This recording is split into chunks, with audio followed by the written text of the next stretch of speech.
చూస్తే మనం ఈ 2 రోజుల నుంచి చూస్తే గనక మన పూజలు, మన హిందూ ధర్మం మనం అందరూ బావుండాలి. మనం కూడా అందులో ఉండాలనుకునే మనస్తత్వం మనది. ఈ 2 రోజుల్లో చూస్తే గనక మన పాక్‌తో చాలా యుద్ధాల బాధ గురించి అనిపించింది అసలకి నిజంగా. హిందువా అని అడిగి చంపడం అనే దాని అదే మీద చాలా అసలేమంటారు? తప్పండి. నేను అసలు నిజంగా కూడా భగవంతుడిని, ఆ దుర్గాదేవిని ప్రార్థించుకున్నాను. నేను సాధ్యమైనంత వరకు యుద్ధం రాకుండా ఆ పాకు మారాలి. వాళ్ళు ఎందుకంటే యుద్ధం వల్ల వాళ్ళు మనతో వాళ్ళు పెట్టుకుంటే సరికారు. మోడీ గారు మహానుభావుడు ఆయన.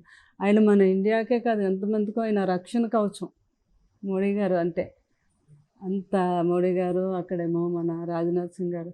ఈరోజు మనందరం ఇంత హ్యాపీగా తిరగగలుగుతున్నాము అంటే ఓన్లీ వన్ మోడీ గారన్నమాట. మన ధర్మాన్ని. పాపం పాక్‌లో కూడా చాలామంది ముస్లిమ్స్ కూడా పాపం మన జెండా పట్టుకొని ఎంతోమంది తిరుగుతున్నారు.